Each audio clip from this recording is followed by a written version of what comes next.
Welcome to the show, guys. No intro today. No intro song music today. We're getting right into it here. Welcome to the post game week 3 wrap up show, the recap show. I'm your host, Commissioner JD. Thank you so much for being here. Let's wrap up week 3 with quite an exciting week. It really was. For a lot of teams, it really came down to the wire, a lot of close games.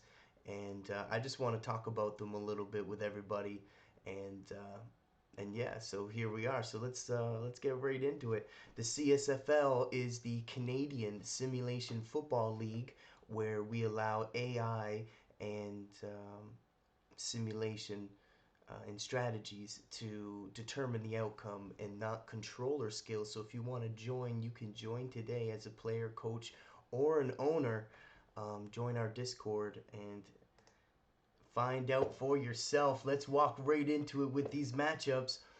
Vipers versus the Rhinos. The Vipers only scoring 14 points on the road against the Rhinos, and the Rhinos came away with it right at the end there, scoring a clutch touchdown in the fourth quarter, winning the time of possession, running the ball really well against this Vipers defense.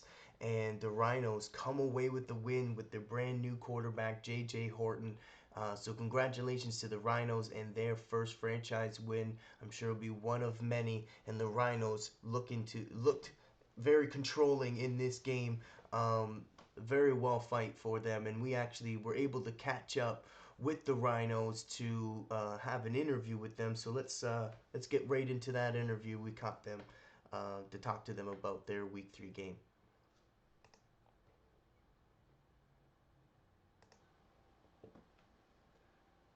Welcome everybody to the CSFL post game interview with owner. I got a special guest here. We got the owner and coach of the Rhinos, getting their first franchise win this week.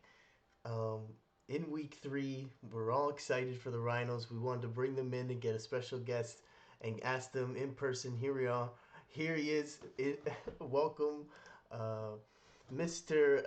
Jenkins. Yo, Mr. Jenkins family, the owners of the Rhinos franchise. Congratulations first off on your first win, and welcome on the show. Well, that wind was obviously coming at some point in time, sooner than later. So yeah, congratulations to myself, and good to be here. Awesome, man.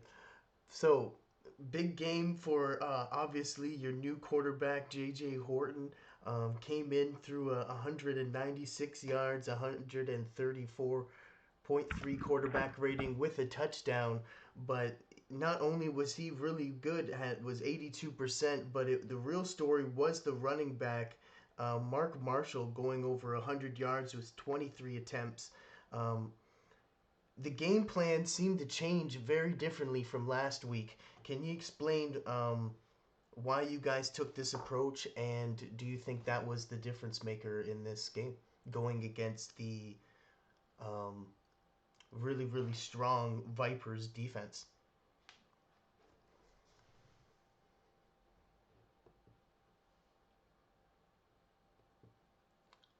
Well, the Vipers defense they have a good series, but unfortunately they couldn't hang on because the game plan we had was a really balanced swing offense. We got ball and we got to be able to throw it around the yard a bit. So the secondary tried to keep up with us. They had a couple good stops at the end. That's awesome, man. Well, the thing is that when you're moving around with the phone, you're covering the phone up a little bit, and it's muffling the sound. And when you're walking around, you can hear you shuffling a little bit on the microphone.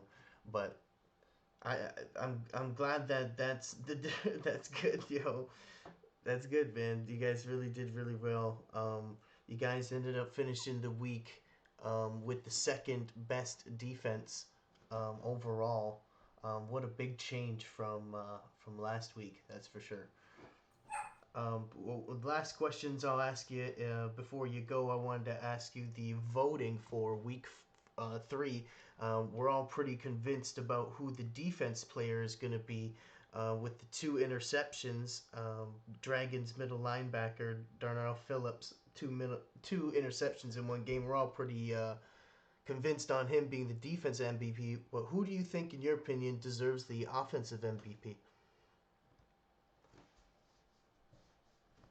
You have to repeat that question. I have some technical difficulties. No problem. Who do you think is deserving of the offensive MVP? Because we're all pretty sure the defense is pretty obvious, but who do you think the offensive MVP should be for Week 3? Well, I honestly thought, um, I believe it was the Gators wide receiver. I forgot what his name was. Shane Clemens. Yeah. It was Clemens or it was Higgins. Uh, and when it comes to their opponents and who they were playing, I had to give most kudos to Clemens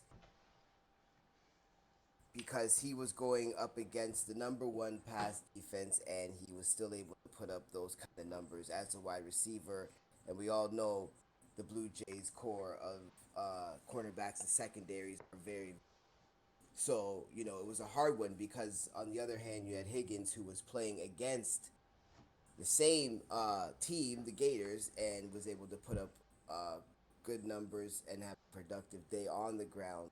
So at the end of the day, I just had to go with analytics, and number one means number one. So I Awesome. So you're going with Shane Clemens. That's awesome. yeah.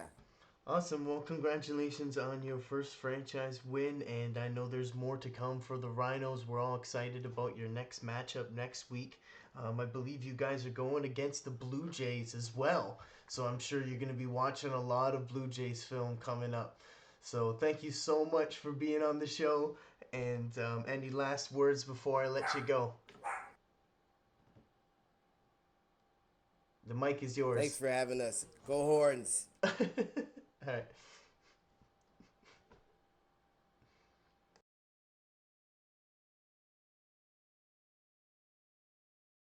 All right, thank you so much for the interview to the Rhinos owner once again. And yeah, what a matchup it was going against the well designed Vipers defense. Um, they're actually doing really well trying to make a lot of changes on their offense because they did a really good job on their defense. But we were actually able to catch up with the Vipers owner as well to catch him on an interview. So check this out.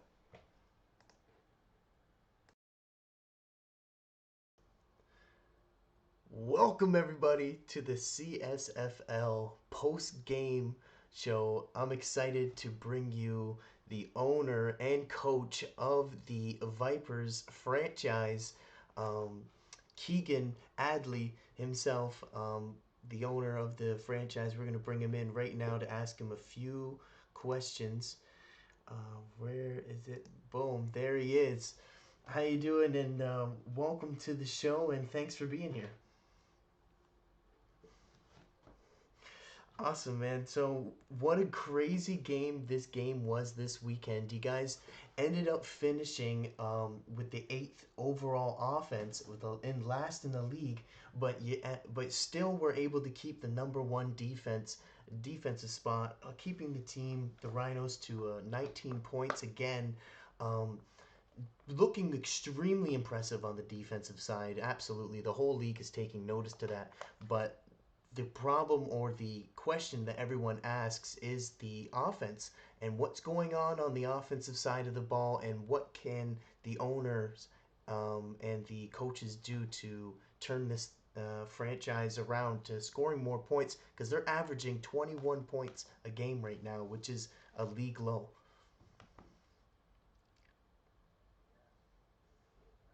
Is a big problem. First of all, we'll be firing the offensive coordinator and replacing him this week. moving forward, we're trying to move with a running style offense.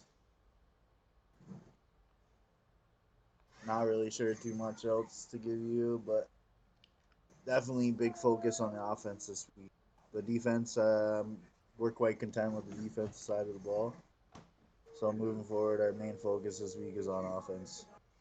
Absolutely, and so it should be. And honestly, your team is looking really good, and you guys are doing great things over there. And honestly, I'm really excited about the Vipers. Um, getting back to winning and doing what they do best. I know they got a big matchup coming up next week, going against these Dragons, who are looking surprisingly well on the defensive side. So, and you guys are really good on defense. So, I'm really excited about next week's matchup with the two defensive teams for you guys going against each other. But thank you so much for making the time to come in and answer the questions on the show. For the MVP of the week, we're all talking about the middle linebacker for the Dragons. Um, he had 2 interceptions and 4 tackles. The middle linebacker, Darnell Phillips, looks like, or 2 interceptions, yeah. And he looks like the clear defensive MVP. But in your opinion, who do you think deserves the Week 3 offensive MVP? Because there's 9 candidates right now, and it's a tough one to decide. Yeah, I'm not too sure. There's a few people out there doing their thing, having quite a day. So not sure if there's a clear winner. There's a couple of people out there that definitely deserve some recognition. Blaine Higgins, the running back, had 162 yards on the ground and 2 touchdowns and 14 broken tackles. But the wide receiver Shane Clemens had 9 catches for 162 yards and 3 touchdowns against the Blue Jays, who were ranked really high for their secondary is really really good. So for Shane Clemens, the Gators wide receiver, to get 3 touchdowns against them, I thought was extremely impressive. But we'll see how the voting goes. Um, but yeah, thank you so much for making the time. And if there's any last words that you wanted to say or anything that you wanted to say before I let you go. Yeah, thanks for having me, and just expected a real grinder this week. Awesome, man. Thank you so much, and thanks for making the time. And I'm really excited about the franchise, the Vipers franchise, and I think you guys are doing a really good job there. You guys have a number 1 team, top 4 team in my opinion. You just turn this offense around, and I'm telling you, you guys got one of the best teams in the league, no doubt. So good luck for the rest of the season here, and hopefully we'll have you next week on the show. Thank you. Thanks for having me. Thank you so much. Thank you so much for being here. And that was the Vipers owner there, and looking really good for his team. I'm very excited for him. So thank you so much for watching, and we'll see you guys soon. Goodbye. Awesome. That was good. Thank you so much for the Vipers for making the time. The Vipers owner there. What a great franchise they got over there. I'm telling you.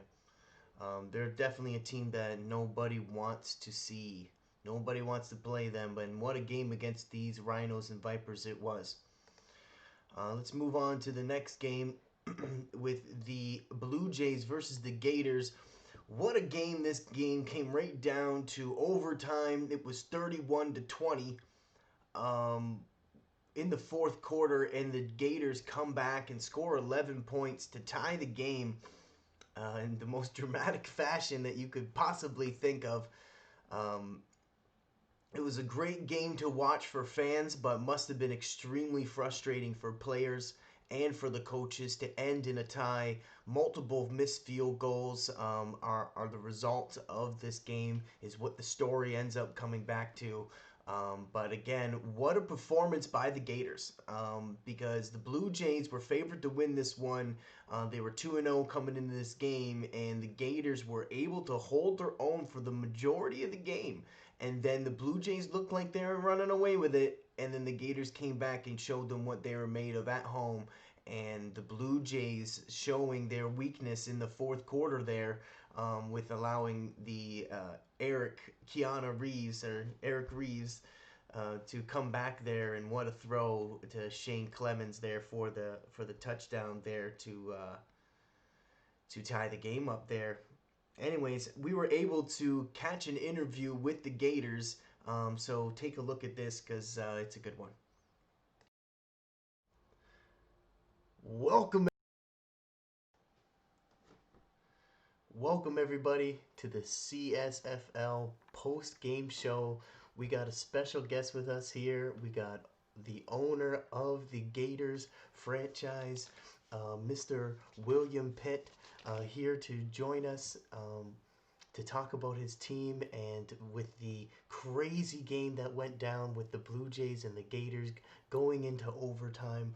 Um, let's bring him in right now into studio. Welcome to the CSFL studio, and what a game that was this weekend um, that you had. And thanks for being here. Yeah, thanks for having me. Excited to be here. Your quarterback, Eric Reeves, 126.5 quarterback rating with 435 yards and four touchdowns and no interceptions. He played a heck of a game. You also, your receivers had two receivers go over 150 yards, I believe, and the offense was looking extremely impressive against one of the number one pass defenses in the league, the Blue Jays. They're really strong, one of the best corners in the league, and your guys really came out to play. Um, can you elaborate a little bit on why they were so successful against this really strong Blue Jays secondary? We knew I had to show up.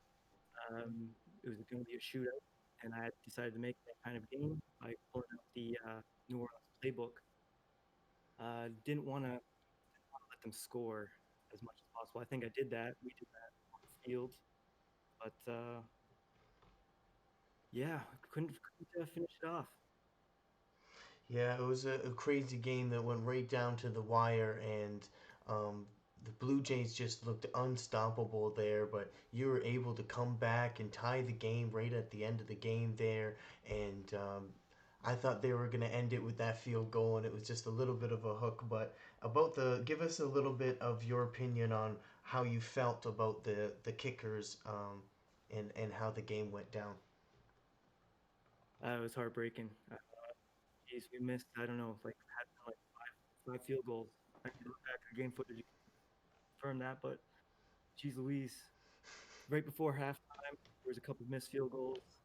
Field goal and let 1 second left and make it a touchdown right before the end of the first half. That was destructive. Let's see, bad kickers. I don't know what we can do about that, but I don't know. I don't want to keep kicking. We got to play the game. Absolutely, I agree with you. With when it comes to the week MVP, we're pretty convinced as a league that defensive middle linebacker Darnell Phillips for the Dragons, with his four tackles and two interceptions, is likely to be the defensive MVP of the week. But what's your opinion on who should be the offensive MVP of the week? Because there's quite a few people that are up on the candidates. So who do you think is the most deserving? You're right. There are a lot of candidates. You know, oh boy, if it wasn't for the Gators not capitalizing on not winning the game, I would have picked them. You got to pick the Dragons quarterback there. That was almost a perfect game. If Yeah, not I think perfect game. yeah, Brendan Platt, with his 439 yards and four touchdowns with 78% completion, was pretty on fire against those Piranhas that really have a tough time stopping the pass. But yeah, no, thank you so much for being here, and answering some of the questions and being a part of this league. We love having you here. And the Gators, I know, are going to do great things. Um, they're going against the Wildcats next week, and they got a big test against the Wildcats. I believe they're at home though. Um, so give us maybe a little bit of your opinion on what's going to Preview. happen next week, or a little preview on what you guys are going to be doing for the Wildcats, without giving away your game plan, obviously, because for obvious reasons. Yeah. Well, Wildcats came out passing the ball quite a bit, despite their strong running game ability. I expect that to change, so I'll be prepared for that. And as for their defense, how do I want to play that? Their defense looks like I can do whatever I want against them. So it's going to be a coin toss which way I want Yeah, the Wildcats they're seventh in the league. You can see on the graphic on the side there for defense, but also they're seventh, which is second last in the league. But they're also second best for points per game, averaging 38 points or 35 points a game, which is second in the league. So they're able to still put up points even though they do let up a lot of yards. But again, thank you so much for being here. This is William Pitt, from the owner of the Gators. Any last words before we close it out? to. Thanks for having me, man. It's been pretty great. Um, I look forward to the rest of the season. I'll be making the finals. So I'll make sure. Well, awesome. Thank you so much for being here. Thank you. You're Uh, welcome. Cheers. all right, so that is the Gators there, owner, and very confident, and he's looking real good. So thank you so much for being here. We'll talk to you soon.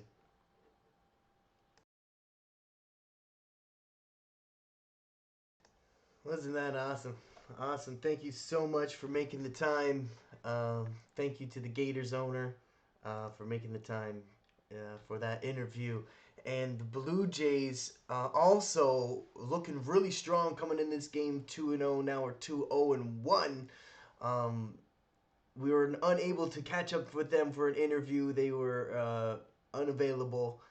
But should I say the Blue Jays played really well. They're looking really impressive on the offensive side of the ball with Ralph Dorsey at quarterback and their wide receiver Antrell Adams.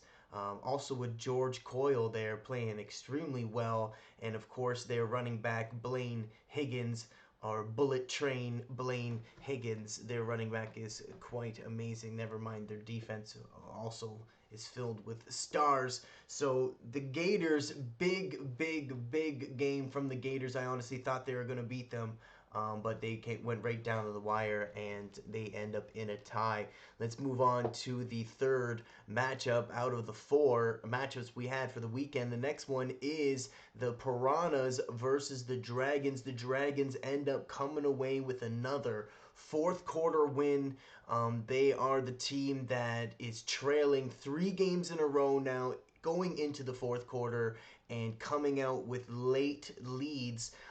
Last week they were unable to keep the lead against the Cobras, because the Cobras actually came back and got it twice. So they took the lead twice and then lost the lead twice to the Cobras. So the Dragons in the fourth quarter really fighting for the ball, and they proved that again here with the Piranhas being down and coming back to win 33-31.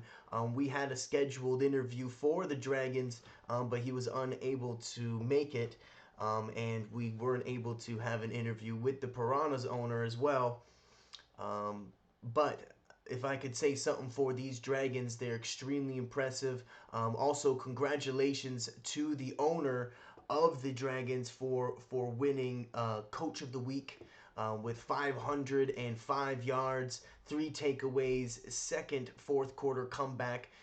Even though they did it all 3 games so far this season, but this one and the first week they won, and also the game scoring the game winner with 22 seconds left on the clock was quite impressive. So the Dragons staff and organization win week 3 coach of the week, and definitely very deserving win there. And to talk about the Piranhas, they had a very slow start, and so did the Dragons, and then both the teams came on in the second quarter. The Piranhas' offense is looking really strong.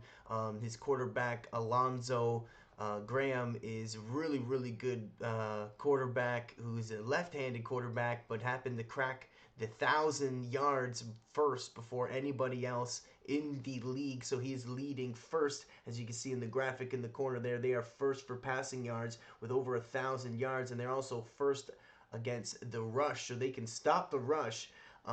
And they can really throw the ball, but they are really struggling to stop the pass. And Brendan Platt the Dragons finished with second in the league for passing, going against this Piranhas that has surrendered quite a few points in the last few games. They were really struggling to stop the pass.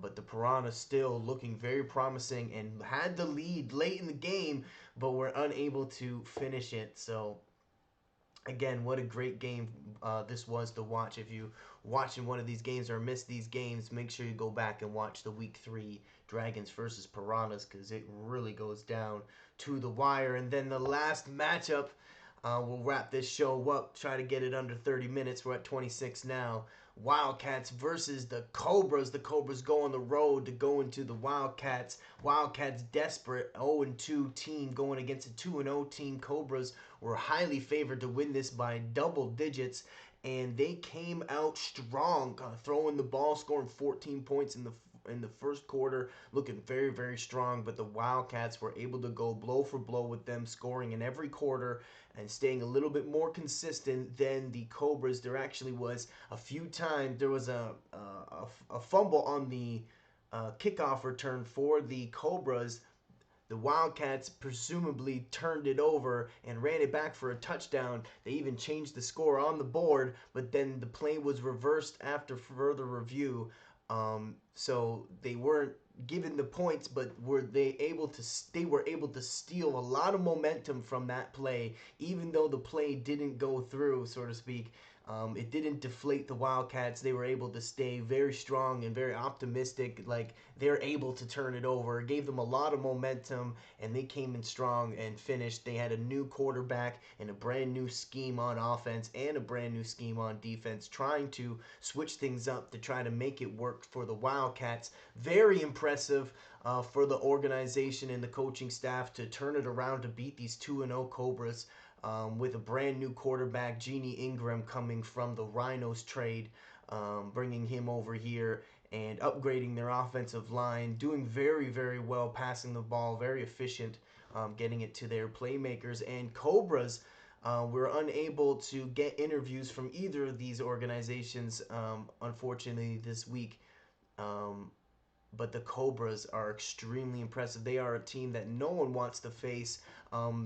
Quincy Drennan, their wide receiver, who is leading the league in catches and yards, I believe, um, had a score right in the first score of the game, and they were looking really strong. And he had 6 catches, I believe, for 124 yards and a touchdown at halftime, and then was shut out to 0 catches, and they only scored 3 points in the entire second half. So the Cobras really fell off at halftime. They were looking really, really strong going into halftime, and then the Wildcats were able to figure them out and slow down this Cobras, showing the rest of the league that the Cobras can be stopped.